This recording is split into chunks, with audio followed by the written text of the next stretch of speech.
The defiant arrival. The crash came without warning. One moment Ren Valcora was charting asteroid patterns through the Valtryx system, and the next his ship was spinning through atmosphere, alarms screaming, controls dead. He managed to angle toward what looked like flat terrain before impact scattered his consciousness into darkness. When awareness returned, it came with the sharp press of metal against his wrists and the sensation of being dragged across smooth stone floors. His vision cleared slowly, revealing corridors carved from something that resembled obsidian but pulsed with faint inner light. The guards hauling him forward were humanoid but distinctly alien, pale skin with subtle iridescent patterns, eyes that reflected light like a cat's. They stopped before massive doors etched with symbols he couldn't read. The doors opened soundlessly. The throne room stretched before him like a cathedral of shadows. Columns rose toward a vaulted ceiling where something that wasn't quite stars glittered in eternal twilight. But Ren's attention fixed immediately on the figure seated upon the raised throne at the far end. Empress Zyvara Nates. Even from a distance, her presence commanded the space. She wore flowing garments of deep midnight blue that seemed to move independently, catching light that didn't exist. Her skin held the same pale luminescence as her guards, but her bearing was entirely different. Absolute, unwavering authority radiated from her like heat from a star. Dark hair cascaded over her shoulders, and as Ren was forced closer, he saw her eyes. Brilliant violet, glowing faintly, fixed on him with the intensity of a predator evaluating prey. The guards threw him down. He landed hard on his knees but didn't lower his head.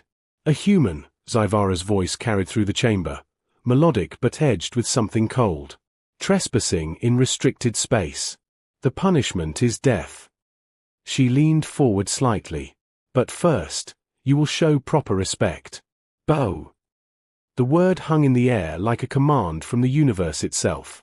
Around the throne room, courtiers and advisors watched in absolute silence. No one defied the Empress.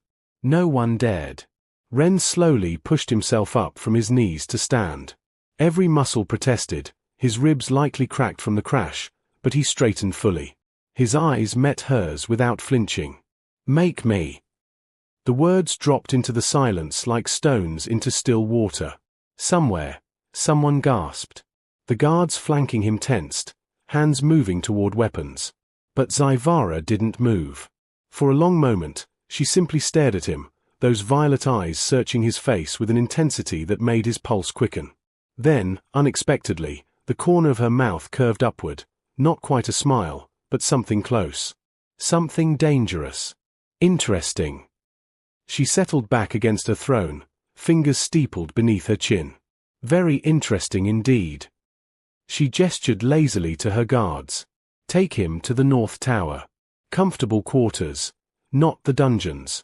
I wish to understand what makes a human so fearless, or so foolish. As the guards seized his arms again, Ren kept his eyes on her. Understanding goes both ways, Your Majesty. Does it? Zyvara's smile widened, revealing the slightest hint of elongated canines. We shall see, Ren Valcora. We shall see. Chains of curiosity.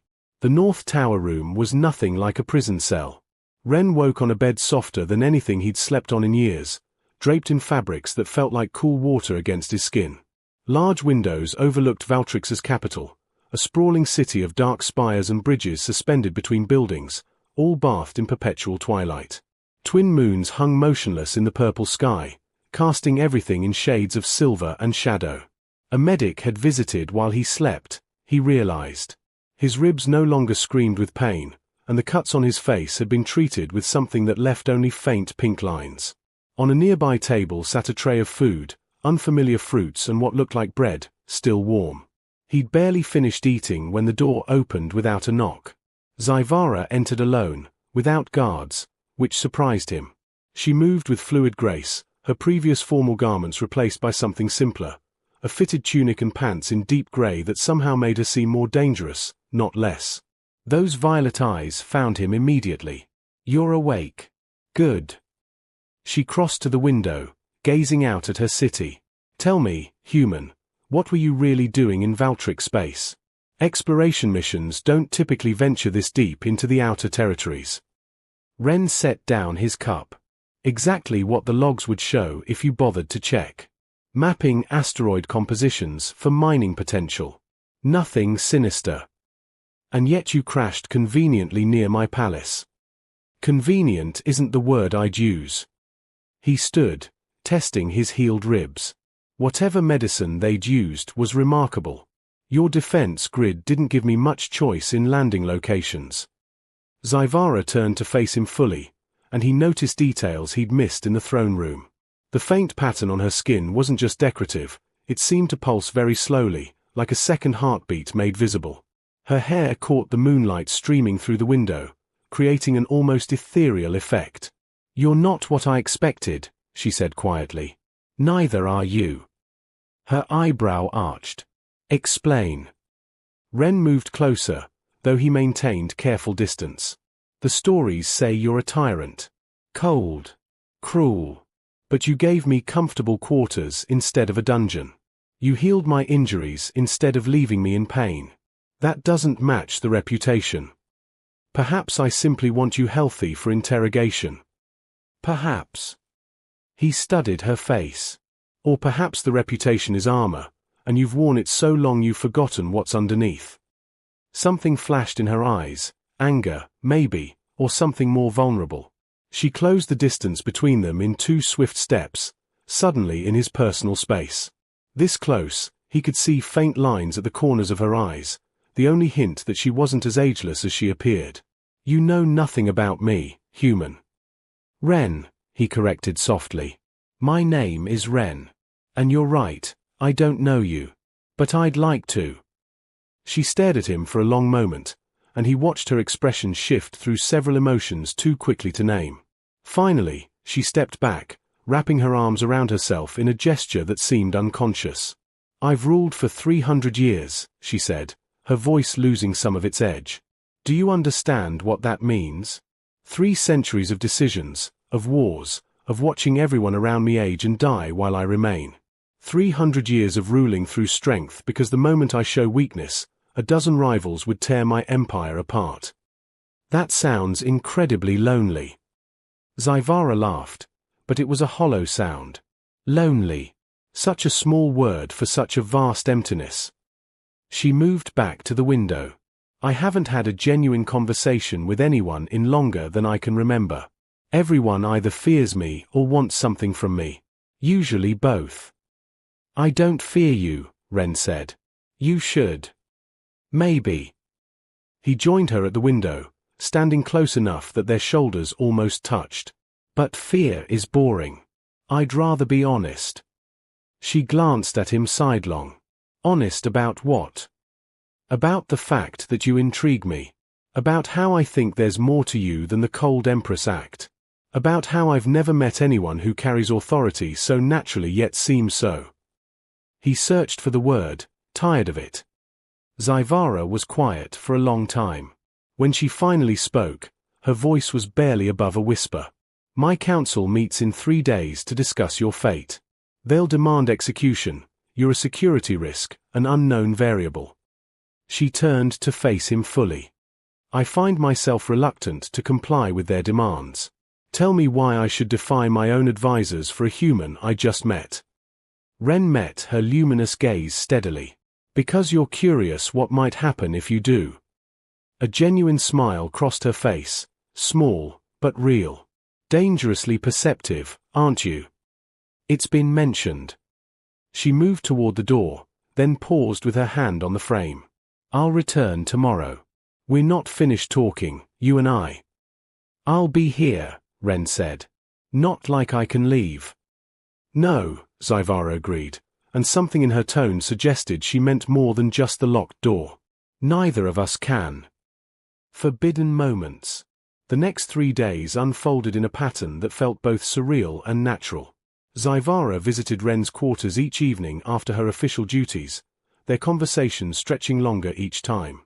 She brought him books from her private library, ancient texts about Valtric's history and philosophy. He shared stories of Earth, of oceans and forests and the chaotic beauty of humanity. On the 4th night, she arrived looking troubled. "What's wrong?" Ren asked immediately, setting aside the book he'd been reading.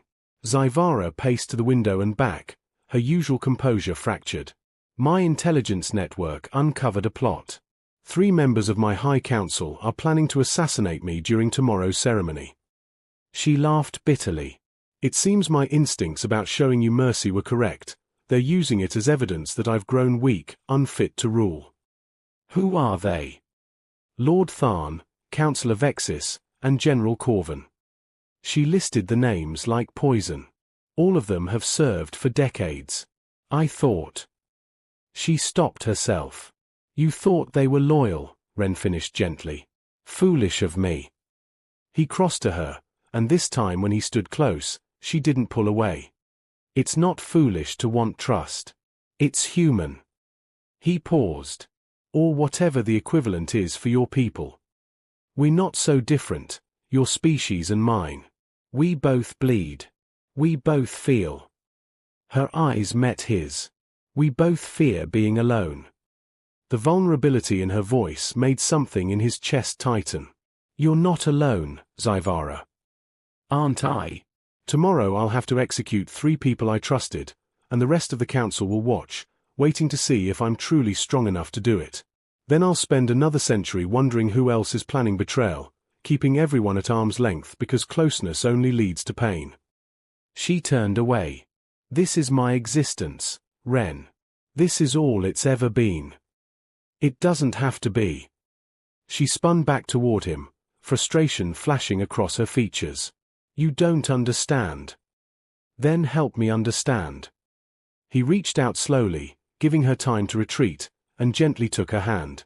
Her skin was cool but not cold, smooth under his touch. I know I'm just a human who crashed here by accident. I know this, whatever this is between us, probably seems impossible to you. But I also know that in the past few days, I've seen more of the real you than most people probably see in a lifetime. Zyvara stared down at their joined hands like she'd never seen such a thing before. This is dangerous, she whispered. Most worthwhile things are. She looked up at him, and in her eyes he saw centuries of loneliness warring with something new, something hopeful and terrifying. If I let you in, if I let myself feel this, it will be used against me. Against us both. Then we'll face it together. The words hung between them like a promise.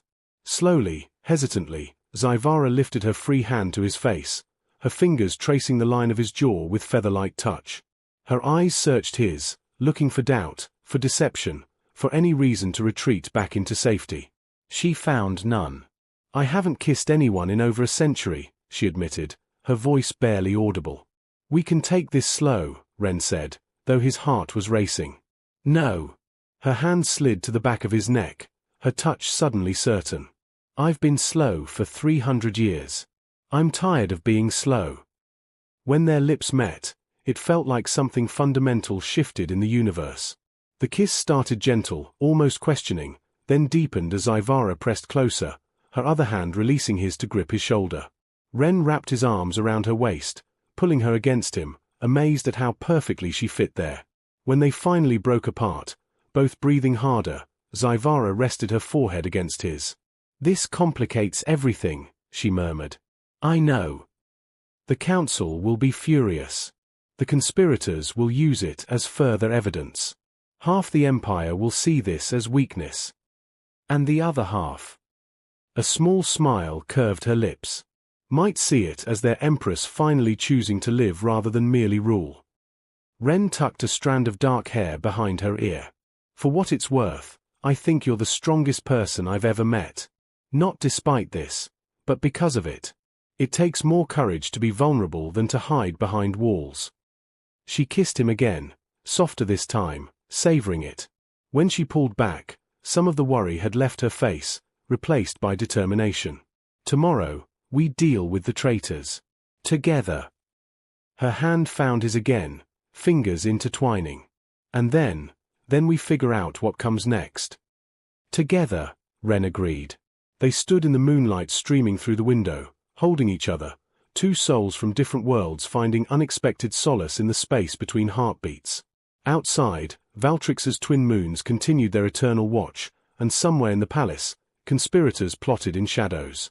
But in that moment, in that room, Zyvara allowed herself something she hadn't permitted in centuries: hope. The uprising's edge.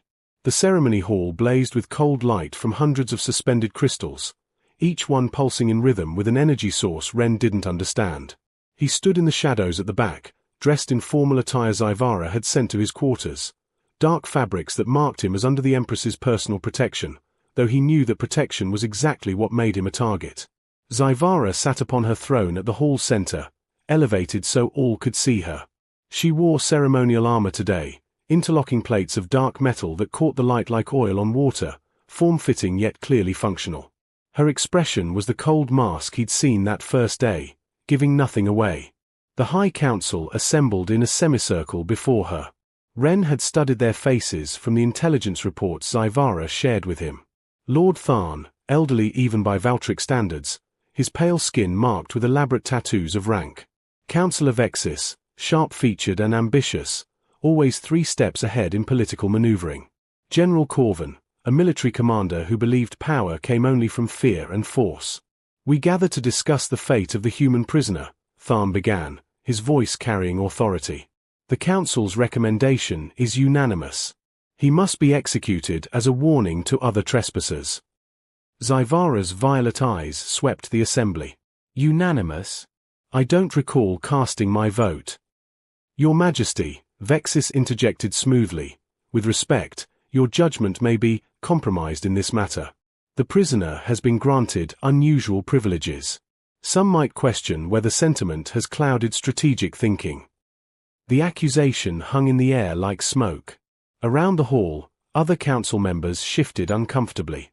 This was it, the opening move. "Some might question," Zyvara repeated softly, dangerously. "Who, exactly? Name them, Vexis." Before the councillor could respond, the hall's main doors exploded inward. Armed soldiers poured through, not palace guards, but mercenaries in mismatched armor. Chaos erupted instantly. The loyal guards positioned around the chamber engaged the attackers, weapons clashing in a cacophony of metal and energy discharges. Ren moved on instinct, running towards Zyvara even as assassins broke from the main force, heading straight for the throne. He saw Corvin draw a concealed weapon, saw Tharn and Vexis retreat to let others do their killing. Zyvara was already moving, her ceremonial armor proving functional as she pulled a blade from her hip, curved, gleaming with the same iridescent quality as her skin. She met the first assassin with lethal efficiency, her movements a deadly dance honed over centuries. But there were too many. Ren grabbed a fallen guard's weapon, some kind of energy pistol, and fired at an attacker closing on Zyvara's blind side. The shot went wide, but it was enough to make the assassin dodge, giving Zyvara time to spin and engage. "Ren!" she shouted. "Get back!" Not a chance. They ended up back-to-back at the base of the throne platform, surrounded. Ren had never been a soldier, but adrenaline and desperation made him functional enough. He covered her gaps while she did the real fighting, her blade singing through the air. "Corvin's behind you," Ren warned. Zyvara ducked without looking, trusting his word completely. The general's strike missed, and her counterattack didn't. Corvin fell, his expression one of surprise that his empress could still move so fast. The tide began to turn as more palace guards arrived, loyal forces overwhelming the conspirators. Within minutes, it was over. Bodies littered the ceremonial hall, most of them mercenaries, but some guards who'd died protecting their empress. Tharn and Vexis were being restrained, both shouting about justice and proper trials. Zyvara silenced them with a look that could have frozen suns. "You speak of justice." Her voice cut through the chaos like a blade. "You hired assassins to murder me in my own hall. You betrayed oaths sworn over decades of service." She moved closer to them, and Ren saw something terrifying in her eyes, not rage, but cold calculation. "The old me would have executed you immediately, made examples of you to terrify anyone else considering treason." She glanced back at Ren, and he saw her expression soften almost imperceptibly. "But I've learned recently that strength isn't just about inspiring fear. It's about choosing a different path even when the old one is easier." She addressed the entire hall, her voice ringing with authority. "You're both exiled. Stripped of rank, titles, and property. You'll leave Valtryx space and never return. If you do, the mercy I'm showing today will be permanently withdrawn." Shocked silence filled the chamber. Several council members looked at each other in disbelief. "Your Majesty," one of the loyalists ventured carefully, "mercy to traitors might be seen as—" "As what?" Zyvara's gaze swept the room. "As weakness? Let me be clear. I could have killed them. I chose not to. That's not weakness, that's control. True power is having the ability to destroy and choosing restraint instead." She moved to stand beside Ren, and he saw several council members' eyes widen. "I've ruled through fear for 3 centuries. It maintained order but built nothing lasting. That changes now." She took Ren's hand in front of everyone, a gesture that sent ripples of shock through the assembly. "This human showed me something I'd forgotten. That connection isn't weakness, it's foundation. That trust, while risky, is what builds empires that last beyond mere conquest." Her fingers tightened around his. "I won't apologize for choosing to live as well as rule. And anyone who mistakes that choice for softness is welcome to test me." No one spoke. The threat in her words was clear despite the changed philosophy. As guards led the conspirators away and the hall began to empty, Ren turned to Zyvara. "That was incredible." She smiled tiredly, the mask finally dropping. "That was terrifying. I just appended 300 years of precedent. And you did it perfectly." He lifted their joined hands. "Together, remember." "Together," she agreed, and pulled him close, not caring who might still be watching. A new reign. 3 months had transformed Valtryx in ways Ren still found astonishing. He stood on the palace balcony overlooking the capital, watching ships come and go from the newly opened trade ports. Where before the planet had been closed and hostile to outsiders, Zyvara had gradually opened borders, established diplomatic channels, and begun reforming the harsh laws that had kept her people isolated. It hadn't been smooth. Traditionalists fought every change, and there were still factions that saw Zyvara's reforms as betrayal of their culture. But there were also growing numbers who embraced the new direction, especially younger citizens who'd only known their empress as a distant, fearsome figure and were surprised to find her capable of compassion. Lost in thought, Ren turned to find Zyvara emerging from the palace interior. She wore simpler clothes these days when not in official functions, flowing tunics and comfortable pants rather than imposing formal wear. Her hair was pulled back loosely, and she looked more relaxed than he'd ever seen her. "Just admiring the view," he said, pulling her into his arms. "Hard to believe this is the same city from 3 months ago. Hard to believe I'm the same person from 3 months ago." She rested her head against his shoulder, a gesture of trust that still sometimes surprised him with its casual intimacy. The council meeting today was interesting. Good interesting or bad interesting? Both. She pulled back enough to meet his eyes. "They're proposing a formal position for you. Ambassador of Human Relations, with full council standing." Ren blinked. "That's significant." "It is.